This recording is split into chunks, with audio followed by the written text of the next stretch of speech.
Bonjour, donc comme nous l'avons vu la fois dernière, nous avons étudié la naissance des étoiles ainsi que la vie et la mort des étoiles de type solaire. Cette fois-ci, nous allons nous intéresser à la vie et la mort des étoiles plus massives et donc nous parlerons en particulier des étoiles à neutrons et des trous noirs.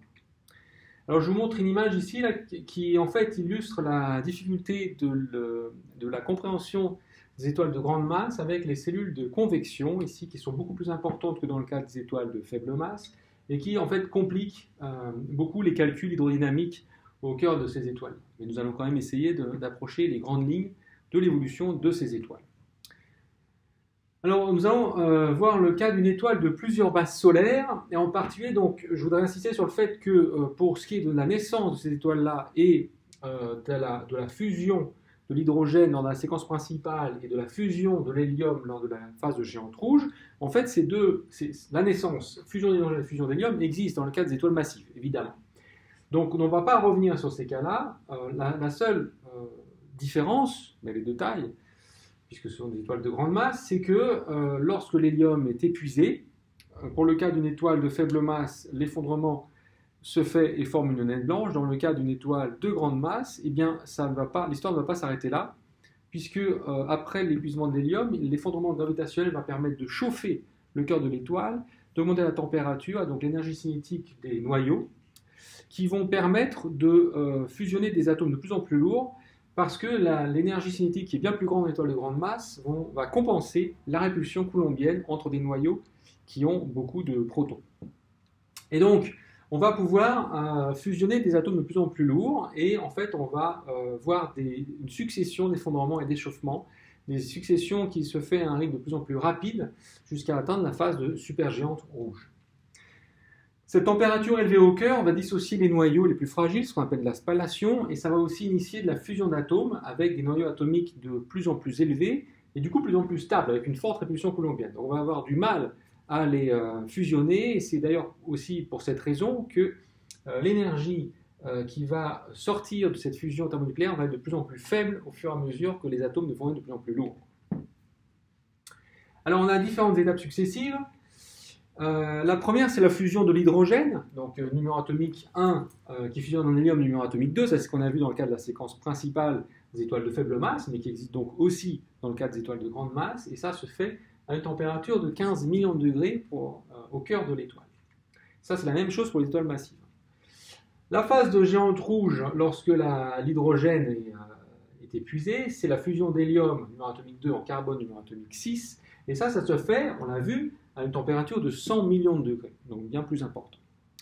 Une fois que l'hélium est épuisé, de nouveau, il y a un effondrement qui se produit, et là, on arrive à une température de 1 milliard de degrés, et c'est la fusion du carbone numéro atomique 6, en azote numéro atomique 7, en oxygène numéro atomique 8, en néon numéro atomique 10, en sodium numéro atomique 11, en magnésium numéro atomique 12, et c'est ce qu'on appelle, il y a deux réactions principale, carbone-carbone qui fusionne en magnésium, et carbone-hélium qui fusionne en oxygène. Et ça, c'est ce qu'on appelle le cycle CNO, qui donc se produit principalement pour les étoiles de grande masse. À une température au cœur de 2 milliards de degrés, l'oxygène fusionne en silicium, numéro atomique 14, et à 3 milliards de degrés, le silicium fusionne en fer, numéro atomique 26. Donc on voit qu'on a différentes températures associées à différents types d'étoiles. Donc là par exemple, si on regarde ce qui se passe pour les étoiles de 0,3 masse solaire, les étoiles de faible masse, on voit que la vie de cette étoile, la durée de vie de cette étoile peut atteindre 800 milliards d'années, et on a des fusions d'hydrogène qui se produisent typiquement de l'ordre avec une température au cœur de 15 millions de degrés.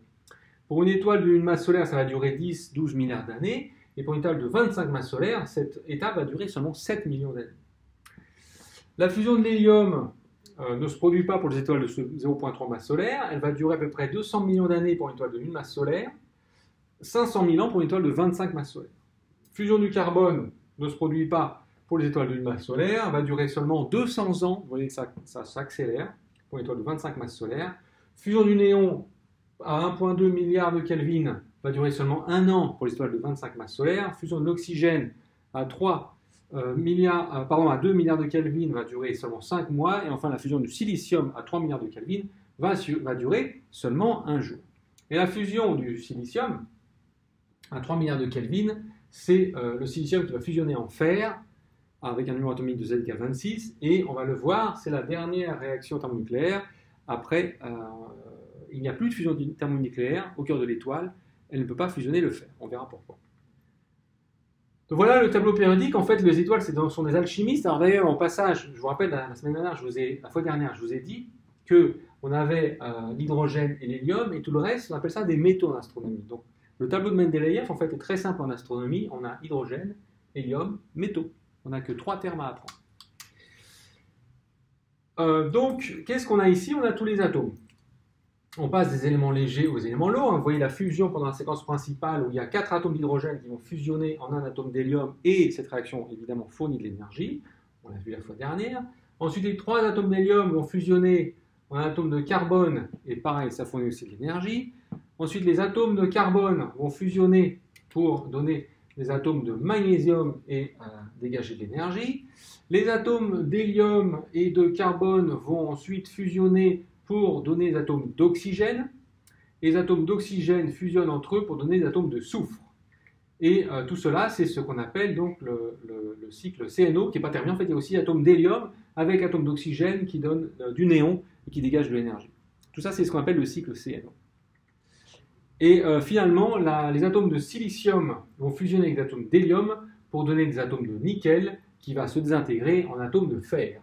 Et en fait, ça, c'est l'atome stable le plus lourd qui peut être fabriqué au cœur des étoiles, c'est l'atome de fer. Donc tous ces atomes, jusqu'au fer, vont être fusionnés, vont être fabriqués au cœur des étoiles. Comment ça se passe quand à l'intérieur de l'étoile, dans les faits? En fait, donc ça, vous vous souvenez peut-être de cette image-là, c'était donc le cœur d'une étoile, où on voit le noyau, la tranche d'une étoile, on voit le noyau, vous voyez ici la zone radiative, la zone convective, la photosphère et la couronne. Ça, c'est pour une étoile de type solaire. Voilà ce qui se passe. Donc, voilà que si vous coupez le Soleil pendant sa phase de séquence principale, voilà ce que vous voyez. Par contre, donc, si on regarde ce qui se passe pour une étoile de grande masse, l'image est un petit peu différente. Là, on a la fusion de l'enveloppe d'hélium. On a un cœur de carbone et d'oxygène ici qui est à 100 millions de degrés. Là, on a la fusion ici thermonucléaire de l'hélium. Là, on a la fusion d'hydrogène. Et là, on a une enveloppe d'hydrogène. Donc, vous commencez déjà à percevoir la différence. Là. On a une différence en fonction de la température. Et donc, on ne fusionne pas les mêmes atomes en fonction de la température. Ici, on va rien fusionner du tout. Ça, c'est l'enveloppe d'hydrogène. Vous voyez, ça fait à peu près la taille de 200 rayons solaires. Donc, c'est très, très grand. La température à la surface ici est de 3000 degrés. Comme le sera la température du Soleil lorsqu'elle sera en phase de géante rouge. Donc ici, on a de l'hydrogène, mais qui ne fusionne pas. Ici, on a de la fusion de l'hydrogène. Donc ça, c'est à 15 millions de degrés. Puis, on a la fusion d'hélium. Donc ça, c'est à 100 millions de degrés. Et là, on a un cœur de carbone et d'oxygène. Cœur qui peut être plus chaud que ça. Et en fait, si on regarde une étoile très, très massive, en fait, à la fin de sa vie, dans les derniers jours de sa vie, puisqu'on a vu que les dernières phases de fusion ne dure que de l'ordre de la journée, eh bien on a une succession de couches différentes qui sont riches en éléments de plus en plus lourds au fur et à mesure qu'on s'approche du centre, et on appelle ça une structure en pelure d'oignon. Vous comprenez tout de suite pourquoi. Donc là, on a une couche où l'hydrogène ne fusionne pas, puis on a une couche de fusion d'hydrogène qui a débuté lors de la séquence principale, une couche de fusion d'hélium qui a commencé à se produire lors de la phase de géante rouge, couche de fusion de carbone, de fusion d'oxygène, fusion de néon, fusion de magnésium, fusion de silicium, et à la fin, on a un noyau de fer qui, on l'a vu, ne fusionne pas. Et donc ça, c'est vraiment la structure en couche d'une étoile massive en fin de vie, dans ses derniers jours de vie avant qu'elle explose en supernova. Donc chaque couche est composée d'un seul élément, parce qu'on a des gradients de densité élevés, donc on n'a pas de mélange par convection. On atteint d'autant plus vite cette structure, typiquement lors de quelques dizaines de millions d'années, que la masse de l'étoile est élevée. Et donc le fer, c'est le noyau le plus stable, il ne fusionne pas, c'est une réaction endothermique, c'est-à-dire que pour faire fusionner le fer, il faudrait fournir de l'énergie à l'étoile. Or, le principe justement de fusionner des atomes, c'est que ça dégage de l'énergie pour, je vous rappelle, contrebalancer les gravités. Donc si l'étoile a besoin d'énergie pour contrebalancer cette gravité, en fait, ça va accélérer son effondrement. Là, on a un diagramme un petit peu plus compliqué, mais qui finalement, on vous l'explique, permet de bien comprendre ce qui se passe. Là, on a l'énergie de liaison par nucléon, et ici, on a le numéro atomique. Vous voyez qu'on a ici l'hydrogène, l'hélium, le carbone, l'oxygène, le fer, et après, on a des atomes jusqu'à l'uranium ici. Et en fait, vous avez une séparation au niveau du fer, et vous voyez que toutes les fusions atomiques jusqu'au fer fournissent de l'énergie. Par contre, toutes les fusions atomiques à partir du numéro atomique du fer, eh bien, elles ont besoin d'énergie pour se produire. C'est-à-dire qu'en fait, elles ne fournissent pas d'énergie. Celles-ci sont exothermiques, celles-là sont endothermiques. Celles-ci fournissent de l'énergie, celles-là ont besoin d'énergie. Donc les étoiles, au cœur des étoiles, on va pouvoir seulement faire des fusions nucléaires qui se produisent de l'hydrogène jusqu'au fer. Et après, c'est un autre processus qui va permettre de fabriquer ces atomes-là. C'est pour ça que là, on dit qu'on fournit de l'énergie par fission, et là, on fournit de l'énergie par fusion. C'est pour ça qu'on fissionne l'uranium pour fabriquer l'énergie. Par contre, on fusionne, le Soleil, lui, fusionne l'hydrogène pour contrebalancer la gravité.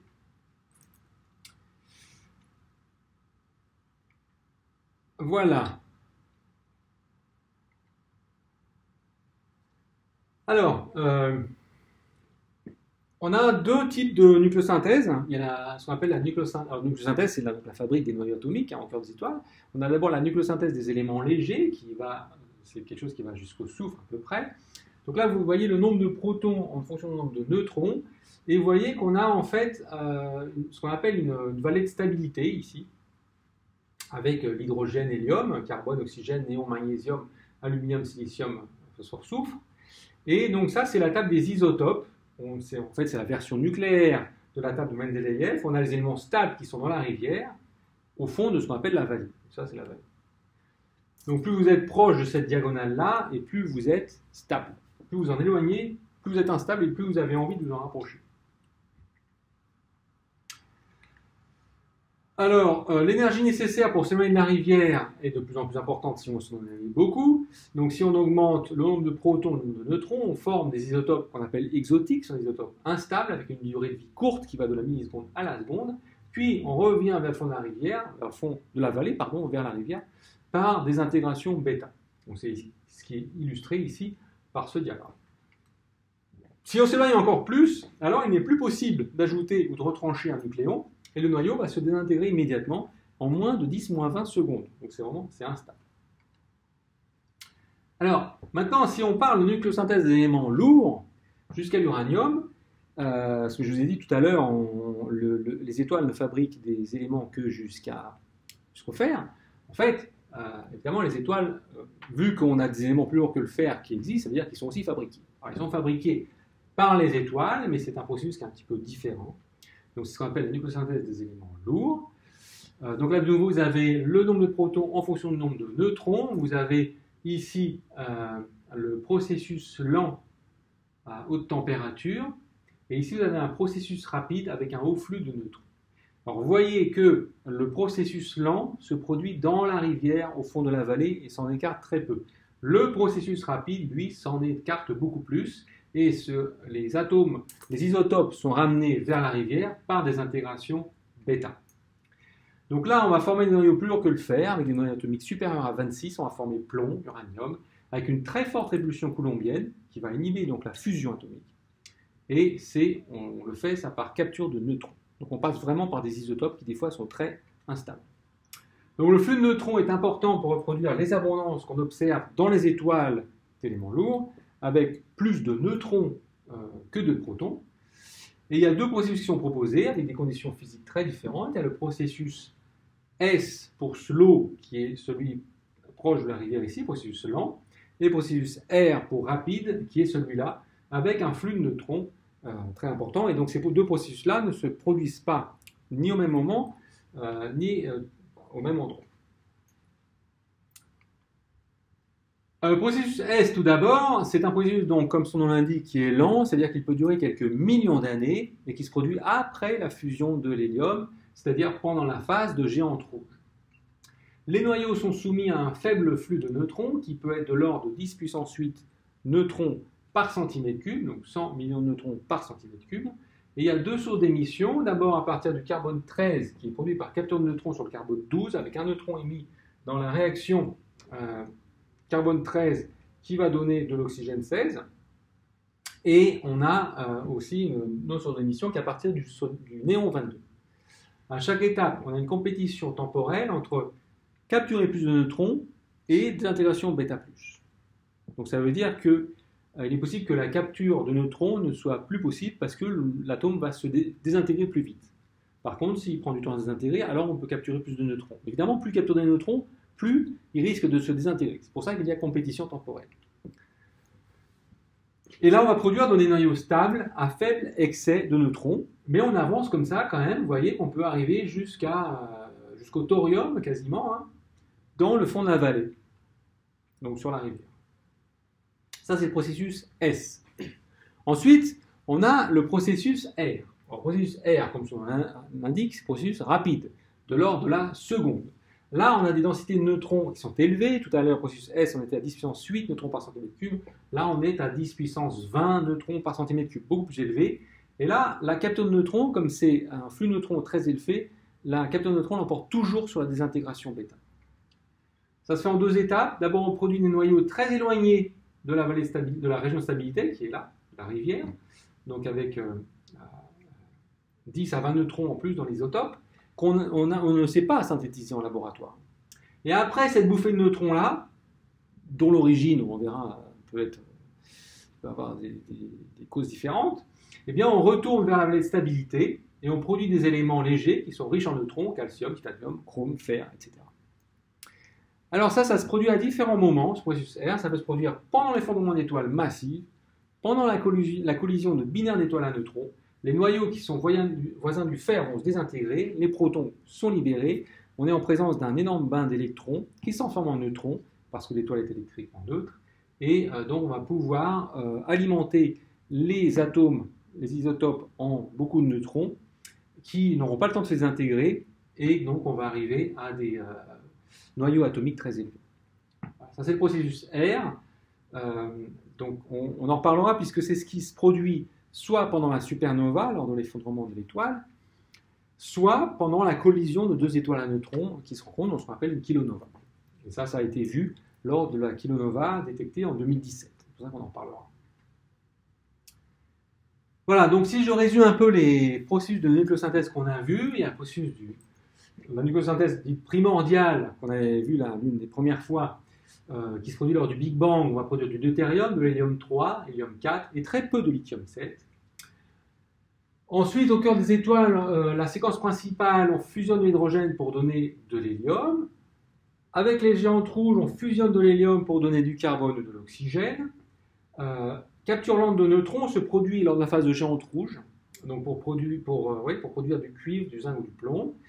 Les supergéantes, elles, vont fusionner le carbone-oxygène, ils vont produire du néon, du sodium, du magnésium, du silicium. Ça, c'est des choses qu'on observe dans les spectres des supergéantes. Lors des supernovas, on va fusionner le silicium pour donner du fer, du cobalt et du nickel. Ça, c'est vraiment dans les dernières heures de vie de l'étoile massive. Et on va faire de la capture rapide de neutrons, parce que là, il y a un flux énorme de neutrons, pour former de l'or, du platine et de l'uranium. Donc c'est là, vous voyez, dans ces étapes-là, qu'on produit le plus de matériaux lourds, d'atomes lourds, et on a aussi les noyaux rapides qui vont casser des atomes, qui vont produire du lithium, du hélium, du plomb. C'est intéressant de noter là que ce tableau il est un peu vieux, et du coup il n'inclut pas le fait que la capture rapide de neutrons se produit aussi pour les collisions d'étoiles à neutrons, qui vont donc former des atomes lourds jusqu'à l'uranium. Et donc on arrive à la mort des étoiles massives. Donc après la phase de supergéante, on a le cœur qui représente à peu près 10 à 20% de l'étoile, qui est composé de fer. On n'a aucune réaction nucléaire qui est énergétiquement avantageuse. L'effondrement catastrophique du cœur se produit jusqu'à une densité nucléaire qui est de l'ordre de 10 puissance 14 grammes par centimètre cube. Le noyau devient totalement incompressible. Et là, l'effondrement de toutes les couches extérieures qui sont en train de tomber sur le noyau est stoppé. Il y a un rebond, comme si on relâchait un ressort très raide, très comprimé. L'onde de choc, compression se propage vers l'extérieur, rencontre des régions de densité de plus en plus faible, donc se propage de plus en plus vite. Il faut bien se rendre compte qu'en fait, ce n'est pas toute l'étoile qui est en train de tomber et de repartir, hein, c'est seulement les premières couches qui vont tomber, qui vont entrer en collision avec ce noyau incompressible qui vient de se former et qui partent. Et donc les couches à l'extérieur, elles n'ont quasiment pas le temps de bouger, mais elles sont rattrapées par cette onde de choc des premières couches qui leur arrive dessus et qui les fait s'éloigner de ce cœur et qui partent vers le milieu interstellaire. Donc ça, c'est le phénomène de supernova, qui est extrêmement rapide, qui se produit lors de la seconde, et qui va ensuite donner naissance aux étoiles à neutrons, ou même, dans certains cas, à un trou noir. La supernova, donc l'énergie de la supernova, on a des photons, on a l'énergie cinétique des débris, on a même des neutrinos, tout ça, ça représente une énergie de 10 puissance 44 joules, ce qui est énorme. C'est l'énergie de plusieurs galaxies, donc c'est l'un des phénomènes les plus violents, les plus énergétiques de l'univers. Et il a comme propriété d'ensemencer le milieu interstellaire en éléments très lourds, du carbone au fer, avec des vitesses très supérieures à la vitesse de libération, ce qui va donc enrichir le matériau des futures étoiles, puisque les futures étoiles vont se former dans les nuages interstellaires qui ont été, on va dire, pollués par ces matériaux. Donc c'est pour cela que le système solaire reflète la composition du milieu interstellaire il y a 4,5 milliards d'années. Ensuite, donc, la supernova a une autre caractéristique, c'est qu'il se produit de la nucléosynthèse explosive, processus R dont j'ai parlé. Donc là, vous capturez les neutrons, vous fusionnez les couches internes, néon, oxygène, silicium, et ça modifie la composition du matériau éjecté. Et que reste-t-il après la supernova? Excellente question. Alors, le fait est qu'on le verra tout à l'heure, mais la vie d'une étoile n'est pas un long fleuve tranquille. Par exemple, là, je vous montre Eta Carina. C'est l'étoile la plus lumineuse de notre galaxie. On pense qu'elle fait 5 millions de luminosité solaire. Et probablement que c'est une centaine de masses solaires, peut-être une binaire au cœur. C'est une variable lumineuse qui se trouve à 7 millions de lumières de distance. Et il est possible que ce soit la prochaine supernova. Ces images-là vous montrent un petit peu la violence de ce qui se passe. C'est toutes des images, des vraies images. Donc là, qui est en radio, en infrarouge, en visible et en rayons X. Et vous voyez qu'en visible, on a vraiment l'impression que l'étoile est en train d'exploser. En fait, elle vit sa vie, on va dire, normale. C'est juste que c'est une étoile très très massive, et donc elle éjecte beaucoup de matière. Vous voyez ici l'équateur, ici les pôles, et tout cela, c'est de la matière, alors que l'étoile est encore en vie. C'est de la matière qui ensemence le milieu interstellaire, et il y a un jour où cette étoile va exploser, et là, ça risque d'être encore plus énergétique que ce qu'on voit là. Donc il est possible que ce soit la prochaine supernova de notre galaxie. Alors, évidemment, les supernovas, on en a déjà vu. Ça, c'est l'une des premières, vue en avril 1006 dans la constellation du Loup, qui a été visible en plein jour et qui s'est ensuite atténuée pendant 2 ans.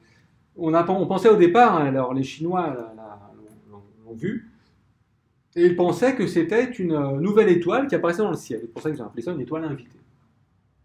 Alors voilà, si on la regarde aujourd'hui, voilà ce qu'on voit. On voit plus l'étoile en fait, et on voit un résidu. Ça, c'est ce qu'on appelle le rémanent de supernova. C'est ce qui reste de l'étoile. L'étoile, elle s'est vraiment désintégrée. Donc ça, c'est les restes de la supernova vue en 1006 par les Chinois. Donc la majeure partie d'un côté de l'étoile s'est retrouvée éjectée dans tout l'espace environnant. Ça, c'est ce qu'on appelle une supernova. Là, donc on a un exemple. La dernière supernova vue proche de nous, c'est celle-là. C'est une supernova en 1987 dans le Grand Nuage de Magellan, qui se trouve à 163 000 années-lumière. Et ce que vous voyez ici, c'est la supernova. Et ensuite, quand on regarde après, on ne voit plus rien. Ça montre vraiment l'augmentation de luminosité. Si je fais un petit zoom, voilà. La supernova, elle est là, en fait, vous voyez peut-être. On a un vent stellaire qui crée une structure en anneau. Et on a l'onde de choc de la supernova qui va rentrer en collision et qui va chauffer cet anneau. Donc si je fais un zoom là-dessus, voilà ce qu'on voit. On a l'anneau ici qui crée par le vent stellaire, et ensuite la supernova qui va rentrer en collision avec cet anneau-là. Voilà, c'est vraiment un phénomène très énergétique. Voilà, on a ici une vue d'artiste de ce que ça pourrait représenter. La supernova ici qui rentre en collision avec la matière qui a été éjectée auparavant par l'étoile.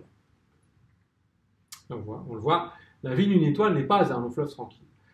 Donc voilà, ici, si on regarde la supernova que je viens de vous montrer, mais à différentes longueurs d'onde, là vous l'avez en optique, ici vous l'avez en radio, ici en rayons X, et ici vous voyez l'onde de choc de la supernova qui chauffe le gaz. Là vous avez une image plus récente et on voit plein de petits spots ici de lumière qui sont en fait la collision de l'onde de choc avec le milieu interstellaire, ensemencé par tout le matériau qui avait d'abord été envoyé par l'étoile. Et là, vous avez une évolution de 1994 à 2003, et vous voyez que ce cercle-là, cet anneau, s'agrandit peu à peu, puisque évidemment, là, ça se dilue, et aussi, ça devient de plus en plus lumineux, à cause de la propagation de cette onde de choc. Et inversement, par contre, vous voyez que le centre, lui, est moins lumineux, évidemment. Au centre, le phénomène est de moins en moins énergétique. Voilà, donc qu'est-ce qui se passe après? Le matériau éjecté par la supernova, ils compriment, ils enrichissent le gaz et la poussière du milieu interstellaire. Cette compression déclenche l'effondrement du gaz et de la poussière et forme de nouvelles étoiles. Et donc tout peut recommencer avec la naissance de nouvelles étoiles. C'est ce qu'on voit ici. Vous voyez ici les rémanents de supernova. Et là, vous voyez des nouvelles étoiles qui sont apparues. Et en fait, les supernovas, non seulement fournissent de la matière au milieu interstellaire, mais en plus, cette onde de choc va comprimer des nuages et va faire naître des étoiles.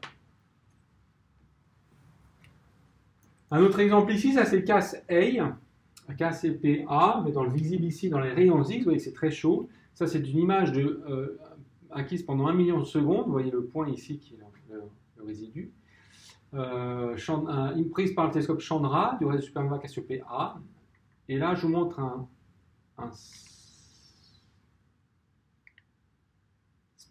donc ça, c'est une image à plusieurs longueurs d'onde, en rayons X, optiques, etc.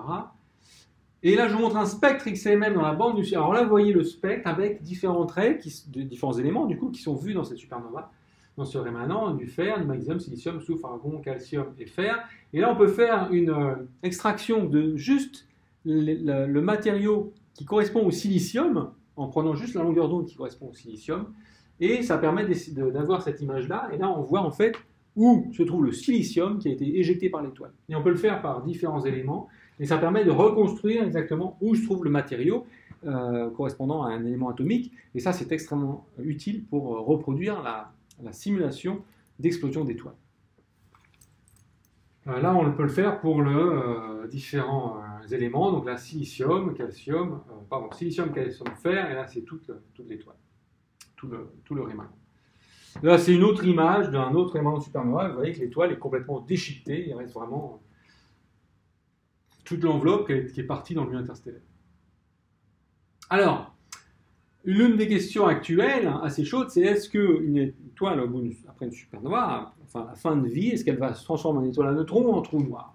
Et là, vous voyez un petit peu que la réponse est loin d'être claire. Là, vous avez la masse, entre 0 et 20 masses solaires, et là, vous avez entre 10 et 120 masses initiales, c'est-à-dire quelle était la masse à l'origine de l'étoile quand elle est née, c'est ici. Et vous voyez par exemple que donc là, on va de 10 à 30, puis après il y a une petite coupure, après on reprend à 40. Et donc vous voyez que donc, ici, là, c'est tout ce qui va être éjecté, en rose, c'est tout ce qui va être éjecté par la supernova. En jaune, c'est l'enveloppe d'hydrogène. En bleu, ici, c'est la masse perdue par le vent stellaire. En noir, c'est le cœur d'hélium. Ici, là, c'est la masse de l'étoile à neutrons.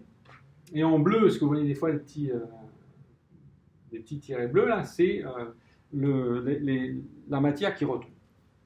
Et donc, vous voyez qu'en fait, on n'est pas toujours des étoiles à neutrons. Les étoiles à neutrons, vous voyez qu'on peut en faire, en fait, même sur des étoiles qui sont de grande masse. Et vous voyez que les trous noirs, eux, vont plutôt se former dans les cœurs d'hélium ici. Là. Et donc en fait, ça dépend vraiment de plein de paramètres, ça dépend de combien est la masse de l'étoile, ça dépend du vent stellaire. Vous voyez que le vent stellaire, il fait partir une grande quantité de matière de l'étoile. Par exemple ici, si vous avez une étoile de 10 masses solaires, eh bien vous allez former une étoile à neutrons de 2 masses solaires typiquement. Là, vous allez faire partir à peu près 8 masses solaires autour de vous, et puis il y en a un petit peu qui part en vent stellaire, mais pas beaucoup. Par contre, si vous commencez avec 50 masses solaires, eh bien, soit vous formez une étoile à neutrons de 2 masses solaires, soit vous formez un trou noir de 7 masses solaires, et vous voyez que tout le reste, donc plus de 30 masses solaires, va partir en vent de l'étoile. Donc tout le reste est perdu.